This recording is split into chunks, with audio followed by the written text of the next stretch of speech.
I'm feeling a bit contemplative today, and now that I've done over 100 whiskey reviews, I think it's time for me to address something that's been bothering me a little bit lately. Is it possible to actually truly review a whiskey if you only have one glass of it? Once. Gotta be careful with this one. Fuck it. Here goes nothing.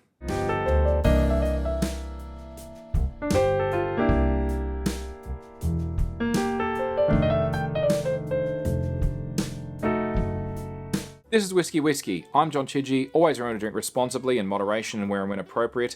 Feel free to like and subscribe if you're watching this on YouTube, and visit engineer.network/whiskey without the E to learn how you can support the show. Thank you. Let's face it, there are a lot of whiskeys out there, and narrowing it down to the ones you like and the ones you don't is not easy.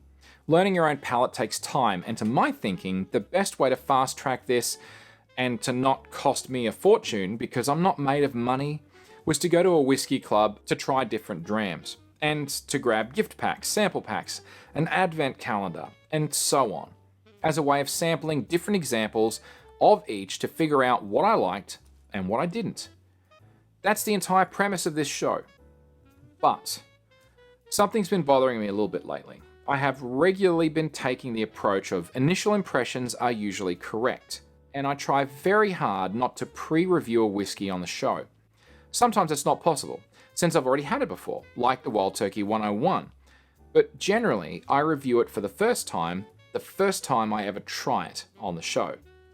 Now from that, I'll sometimes, but not that often, sometimes I'll invest in a bottle of it, if it's actually that good. But the funny thing is that sometimes after I've done that, and I'm a little way through the bottle, my opinion of it starts to, evolve a little bit. And it got me thinking about an expression I'd heard some whiskey enthusiasts say to me. They said to me that they need to spend more time with the bottle to understand it properly. My initial reaction was, it sounds a bit sus, But now I think about it in all seriousness, it actually makes some kind of sense. Because our sense of smell and taste fluctuates throughout a day. It's affected by what we eat or drink beforehand, whether it's hot or cold, and if we're feeling 100%. Whatever. It all impacts what we experience when we have a nice dram. Hence, the more varied different situations that you taste a dram, the more balanced that your opinion of that dram will be. So here's the real question. Can I, or should I, decide if I want to buy a bottle of whiskey based solely on a sample, a single glass? Well, I think the answer is yes, I can, and I'm far more likely to buy a whiskey that I'm going to mostly enjoy drinking as a result of trying it first, but the real testament is what you do when you've finished that bottle. Do you buy another one? I think, though, that my issue with samples is more about the reverse situation. Let me explain what I mean. So in engineering and production, there's a concept of good and bad, and a test against which that which is good and bad. Obviously, that makes it a quadrant. Good's called good, bad's called bad. That's what we're going for. But then there's the error conditions of goods called bad and bads called good. So if I sample a whiskey and call it good, but it's not really good enough at the end of the bottle for me to ever buy another one, you might say that was a bad called good. But my real concern is the goods called bad. And I'm thinking about one in particular, the Lag 16. So to make my point at myself to myself, there are two extreme examples. The first, the Lagavulin 16-year single malt, and the second is the Glendronach 15-year revival. The Lag 16 sample was a gift from an extended family member years ago, and I hated the taste of it at the time. And it took me a good 4 or 5 subsequent tastings after I'd learned how to appreciate whiskey before I would actually grab myself a bottle. It was, in essence, a good I had called bad. Had I got a sample of that from a sample website or an advent calendar, I might never have gone back to it.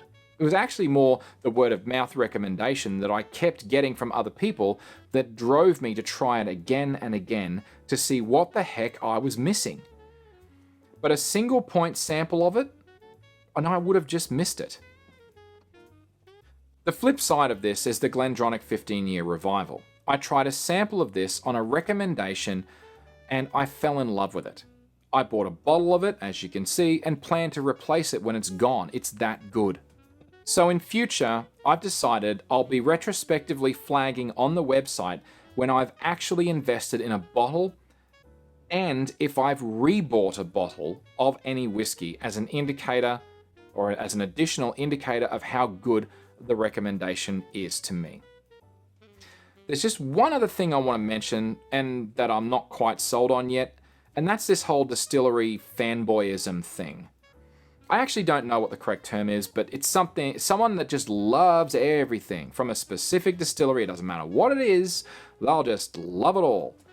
In those cases, people will just buy the next Ardbeg whatever or Lark whatever else because they just know and love the distillery. Now, I used to roll my eyes at that sort of an approach until, well, recently. I attended a whiskey tasting of Callington Mill.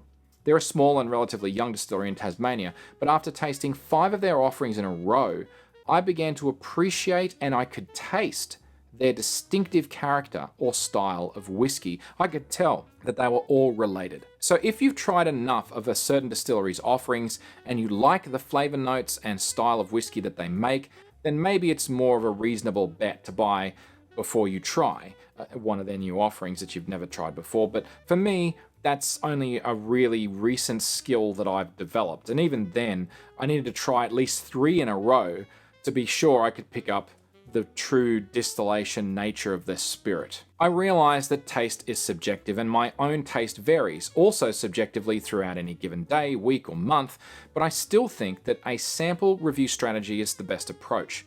I'm not rich, I'm not made of money, and whiskey, good whiskey, it just isn't cheap in my country in particular, thanks to alcohol excise and other taxes, so I can't and won't just buy a bottle of whiskey that I might like without trying it first. I haven't always stuck to that rule, but I do. Most of the time anyway. Anyway, you know what? Enough about that. Let's leave it there. Cheers. See you next time.